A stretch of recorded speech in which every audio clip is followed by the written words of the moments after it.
You can be found completely innocent in a human court, walk out free, with your name cleared publicly, never spend a single day in prison for what happened, and receive genuine sympathy from everyone who hears your case. And still be guilty under a system Islam says matters far more than any human verdict ever could, regardless of what the courtroom decided. It's called Qisas, and it doesn't care what a judge ruled, what a jury decided, or what evidence was or wasn't available at the time the case was originally heard. There's one specific case where Qisas allows something no human court on earth would ever allow, under any circumstances: a victim's family literally choosing the punishment themselves, with their own hands, if that's genuinely what they decide to pursue after everything is considered. I'll get to exactly how that works in a minute, in full and specific detail. Qisas means equal retaliation, or just recompense. And according to the Quran, it's the actual foundation of how Islam treats real, serious harm between people, described directly in Surah Al-Baqarah as a matter of life itself, not simply a matter of punishment or revenge.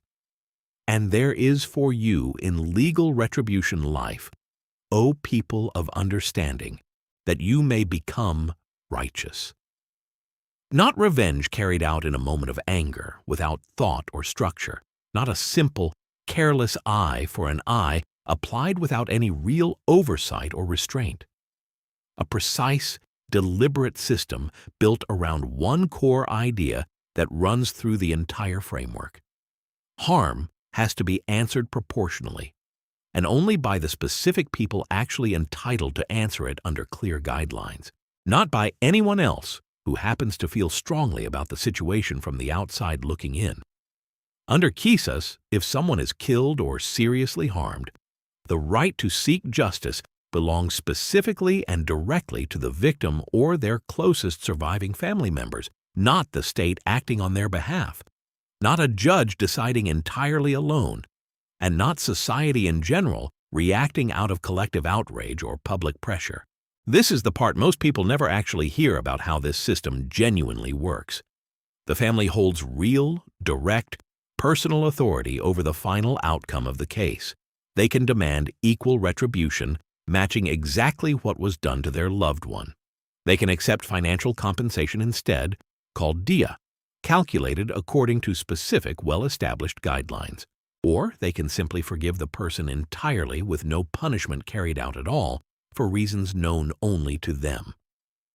All three of these options are treated as fully and equally valid under this system, and the choice belongs entirely to them, not to any outside party, institution, or observer. Here's the detail I promised you earlier. In cases of murder specifically, the victim's family can be given the choice to carry out the execution themselves or to witness it directly in person, if they choose to pursue full retribution rather than compensation or forgiveness instead. No human court anywhere on earth hands a grieving family that level of direct, personal authority over the actual outcome of a case, however strongly they might feel about it. But here's what's easy to miss in how dramatic that specific detail sounds on its own. Out of context, Islamic teaching consistently and heavily favors the third option, forgiveness, describing it repeatedly and explicitly as more beloved to Allah and a source of considerably greater reward than exercising the right to retribution, even though that right remains fully and legitimately theirs to use if that's what they ultimately choose. This explains why the Quran specifically calls this system life-giving, rather than simply punitive or harsh in nature. By putting the decision directly into the hands of those actually harmed by the crime, rather than leaving it entirely to a distant institution disconnected from the real, personal pain involved, it removes the abstraction that lets violence quietly spiral through an entire community unchecked over time, generation after generation. And by consistently and repeatedly pointing toward forgiveness as the higher, more spiritually rewarded path, it builds an actual, tangible incentive toward mercy directly into a system that could have very easily become purely retributive, cold, and mechanical instead. Here's where Qisas genuinely overrides human courts in a way most legal systems simply can't replicate, no matter how sophisticated they become. Human law relies heavily on evidence, witnesses, and specifically what can actually be proven beyond reasonable doubt inside a courtroom setting under strict procedural rules. Someone can walk away completely and legally innocent simply because guilt couldn't be proven to the required standard in that setting, even if that person knew exactly, in complete and vivid detail, what they had actually done and why. Under the framework Qisas operates within, Allah's knowledge of true intention isn't limited in any way by what physical evidence happens to exist, survive, or get presented correctly.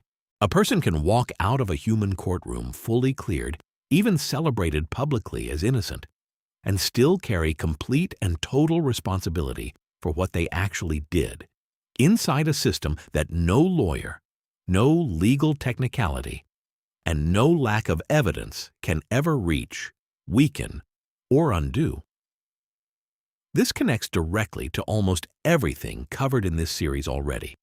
If you've been following along from the very start of it, the book each person eventually receives and reads themselves, the scale that weighs sincerity over sheer size or quantity of deeds, and now this, a justice system that was never dependent on being caught, proven, or convicted by anyone in the first place, human or otherwise.